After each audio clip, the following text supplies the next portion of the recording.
everybody and welcome to World Affairs and this is Rajat Dubey with you welcoming you to Avision Institute। और जो आज का topic है वो हमारा काफी इंटरेस्टिंग रहने वाला है। ये आपके सामने किस तरीके से इंडिया, इटली, जापान, ये जो ट्रोइका है वो क्या चाइना को टैकल कर सकता है। और इसी को लेकर के कहीं ना कहीं जो इटली की प्रधानमंत्री हैं मेलोनी, वो दिल्ली के विजिट पे आई हैं बिकॉज आपको जैसा कि पता होगा रायसीना डिalogue हो रहा है राष्ट्रपति भवन में, जिसको organise ministry of external affairs और ORF फाउंडेशन कंडक्ट करता है। तो उसको लेकर के ये पहली इवन इटली की महिला प्रधानमंत्री हैं जॉर्जिया मेलोनी, तो इनका विजिट भी है। तो क्या हम इस वीडियो में समझ सकते हैं कि ये जो तीनों ट्रोइका बन के तैयार हो रहे हैं क्या ये चाइना को टैकल कर सकते हैं। बहुत ही इंपॉर्टेंट पार्ट रहने वाला है। इंडो पैसिफिक रीजन को हम डिस्कस करेंगे किस तरीके से यहाँ पे चाइना को टैकल किया जा सकता है, वर्ल्ड लेवल पे इंडिया क्या रोल प्ले कर रहा है और चाइना इस चीज को लेकर के क्या एग्रेसिवनेस दिखा रहा है। इन सबको हम डिटेल में डिस्कस करते हैं। चलिए बने रहिए वीडियो में और एंजॉय करते हैं। आपके सामने ये माननीय प्रधानमंत्री भारत के और जापान के नरेंद्र मोदी और Fumio Kishida, the PM of Japan, ये दो ग्रेट लीडर्स, दो एशियन लीडर्स। ठीक है, नेक्स्ट आप देखोगे तो ये इस तरफ आपको इटली की महिला प्रधानमंत्री जॉर्जिया, ठीक है, और ये भारत के प्रधानमंत्री। और ये जो फर्स्ट समिट इनका हुआ था वो हुआ था G20, जो कि लास्ट ईयर इंडोनेशिया में कंडक्ट करा गया था because this year our own nation is going to conduct it. तो ये हमारे लिए काफी प्राइड की बात है कि 75 साल देश को आजाद होने को हुआ है और उसमें हम पहली बार आजाद भारत में G20 की अध्यक्षता कर रहे हैं। इस वजह से भी भारत का काफी ज्यादा इस बार इंटरनेशनल फोरम्स में रिप्रेजेंटेशन है। इसके अलावा आप देखोगे तो ये इटली का मैप है, जहां पे आप इटली को ध्यान से देखोगे तो इस तरफ एड्रियाटिक सी है और दूसरी तरफ टाइरेनियन सी है। ठीक है, आप यहाँ पे देख सकते हैं मेडिटेरेनियन सी उस तरफ है। तो इटली दोनों सी के बीचों बीच ऐसे ये स्ट्रेट की तरफ पास हो रहा है, एड्रियाटिक ऊपर और टाइरेनियन नीचे, और इवन गल्फ ऑफ टोरंटो भी है। तो ये gulf of Toronto, straight of Otranto, ये सारा इटली में ही लाई करता है। इसका कैपिटल रोम आपको दिख रहा होगा। ठीक है, इसके अलावा आप बाकी सारे यूरोपियन कंट्रीज को देख सकते हो। इस तरफ लाइगोरियन सी भी है और इटली फ्रांस के साथ में भी बॉर्डर शेयर करता है। तो ये ओवरऑल काफी स्ट्रेटेजिक पोजीशन है। गल्फ ऑफ वेनिस भी है, यहाँ पे लाई करता है। तो ये ओवरऑल कहीं ना कहीं आयनियन सी वगैरह भी इस तरफ आपको मिल जाएगा। तो काफी ज्यादा जो है वो वाटर बॉडी से कनेक्टेड है इटली। और काफी टॉपिक पे लिए चलते हैं तो भारत और इटली का कनेक्ट इंडो पैसिफिक के रीजन में।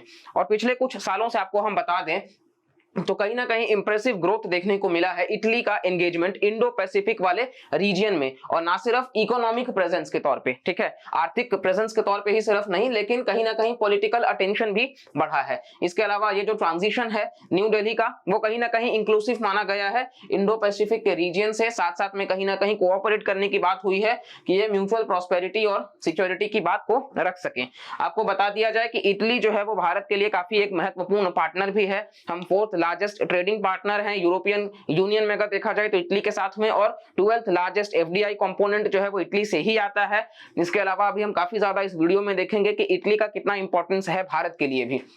रोम का जो रीअप्रोचमेंट है इंडो पैसिफिक में वो दर्शाता है कि कहीं ना कहीं उसकी खुद की इकोनॉमी के लिए भी, चाहे फिर वो स्ट्रेटेजिक मैरीटाइम रूट्स वगैरह हो कि सप्लाई कर सके की रिसोर्सेस, ठीक है, इसके अलावा वॉल्यूम ऑफ ट्रेड को बढ़ावा देना इस एरिया में।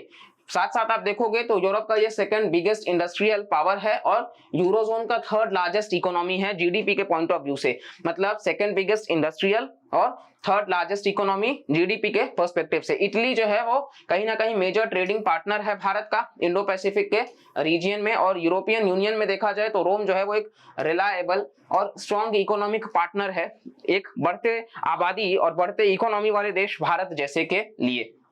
ये आपके सामने यहाँ पे नजर आ रहा होगा किस तरीके से आप देखोगे तो ये पूरा का पूरा यूरोपियन यूनियन का जो इंडस्ट्रियल प्रोडक्शन है उसमें किस तरीके से चार्ट को रिप्रेजेंट करता है, जहाँ पे 2021 के आसपास का ये डेटा है। और ये बताता है कि जर्मनी टॉप पे है, इटली दूसरे पायदान पे है, जो कि हमने देखा था, ठीक है, और जीडीपी वाइज हमने देखा 3rd लार्जेस्ट इकोनॉमी।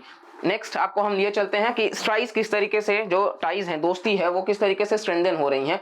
तो ये एक बहुत बड़ा कारण दोस्ती बढ़ने का ये भी है कि इनके पहले जो प्रधानमंत्री हुआ करते थे इटली के, वो कहीं ना कहीं बेल्ट एंड रोड इनिशिएटिव का हिस्सा भी बनना चाहते थे, चाइना के द्वारा जो चालू किया गया है। आपको बता दिया जाए कि चाइना का जो बेल्ट एंड रोड इनिशिएटिव है उसमें सिर्फ 2 ही यूरोपियन कंट्रीज जो है वो हिस्सा अब तक नहीं बने हैं और इटली उनमें से एक है।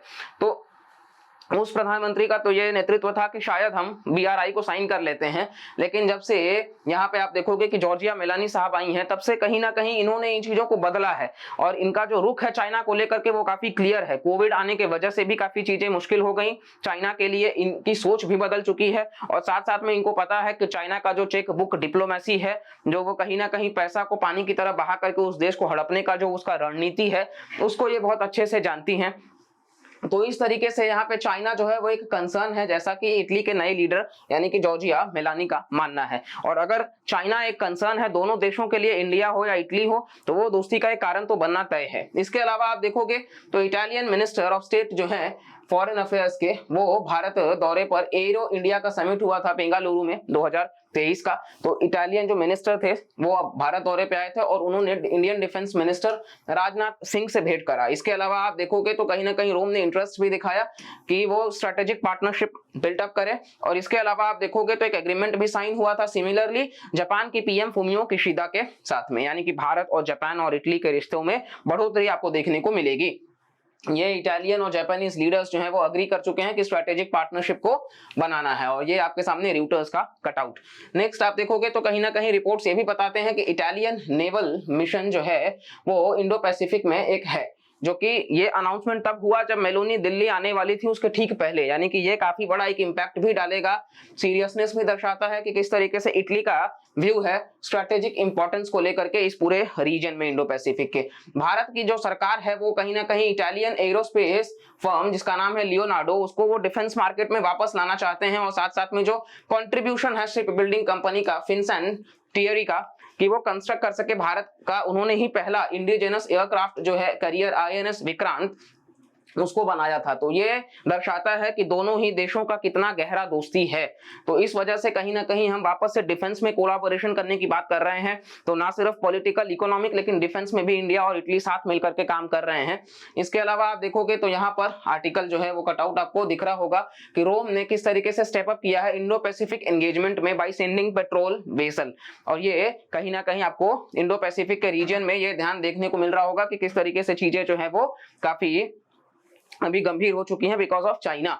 और यहाँ पे एक मिलिट्री बेस भी है जिबूती में, और कांस्टेंट प्रेजेंस है वेस्टर्न इंडियन ओशन में।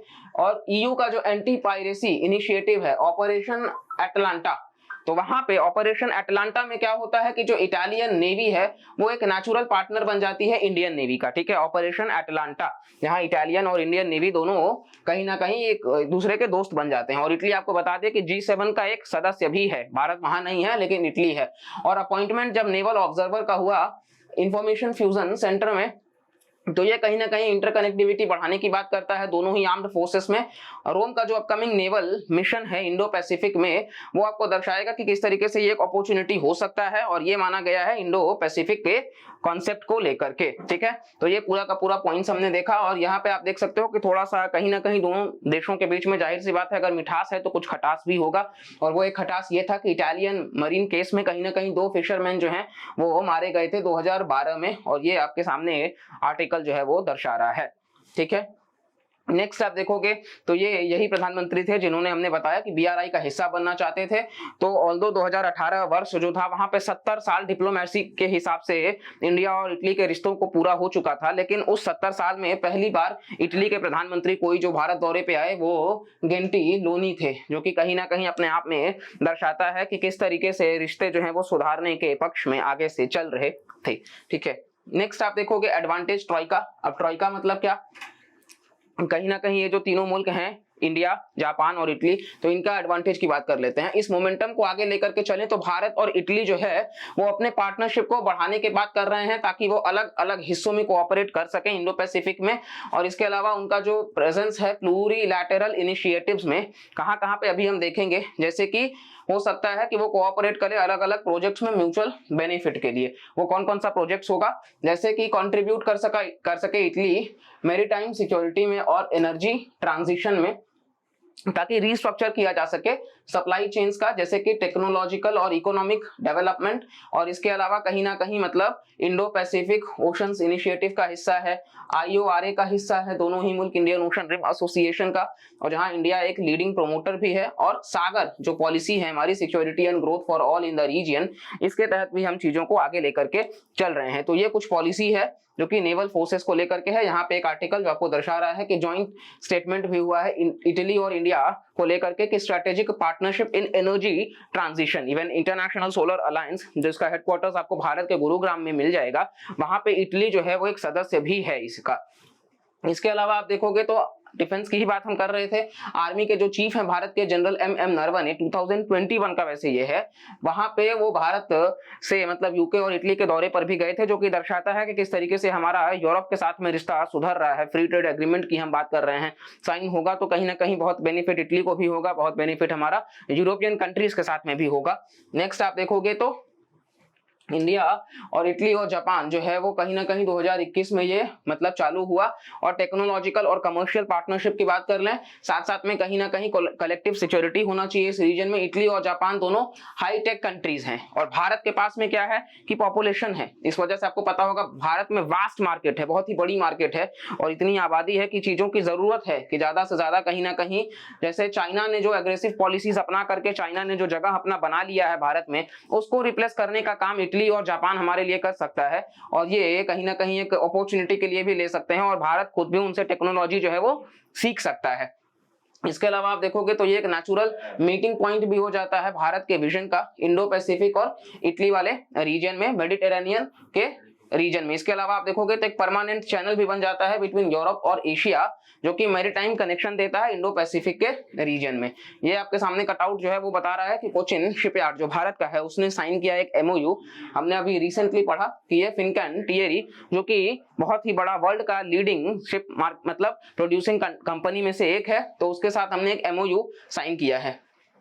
नेक्स्ट ये कुछ आइलैंड्स हैं जो कि इंडो पैसिफिक का पार्ट है, ठीक है। तो भारत ये रहा, अरेबियन सी और बे ऑफ बंगाल, आप यहाँ पे देखोगे तो सेशल्स कंट्री है, और मेडागास्कर है, मॉरिशियस है, मालदीव्स है, और ये कुछ आइलैंड्स हैं, डिएगो गार्सिया, ठीक है। इसके अलावा आगालेगा आइलैंड्स, अजम्पशन आइलैंड्स, और ये इंडो पैसिफिक का जब भी बात होता है तो इसी रीजन का बात होता है कि फ्रीडम ऑफ नेविगेशन हो, पीस हो, प्रॉस्पेरिटी हो, और सारी चीजों को ध्यान में रख करके आगे चला जाए।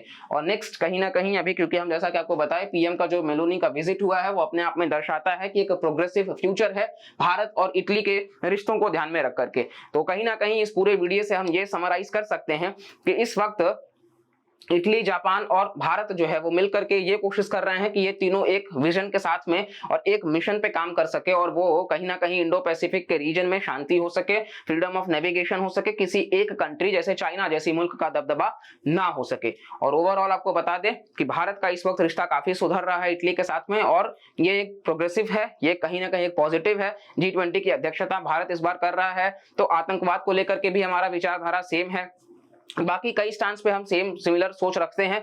तो इस वजह से देखते हैं आने वाले समय में और क्या नए डेवलपमेंट्स हो सकते हैं। ये जो कि इवेंट हुआ है इससे क्या और पॉइंट्स निकल के आए हैं, कुछ कंक्रीट होगा तो डेफिनेटली हम एक डिटेल्ड वीडियो अलग से लेकर के आएंगे आप सबके लिए। बाकी कहीं ना कहीं ऐसे ही कुछ ग्रेट वीडियोस के लिए आप चैनल को सब्सक्राइब कर सकते हैं। वीडियो पसंद आए तो लाइक करिए, कमेंट करिए, और चैनल में जरूर जुड़े रहिए। फर्दर कुछ नए हम इनिशिएटिव्स आप तक पहुंचा रहे हैं तो उसको भी पसंद करिए और ज्यादा से ज्यादा शेयर करिए। मिलते हैं फिर किसी अगली वीडियो में। इस वीडियो से उम्मीद करते हैं आपको काफी कुछ जानने को मिला होगा और काफी कुछ आप साथ लेकर के इस वीडियो से जाओगे। चलिए bye bye, take care and जय हिंद।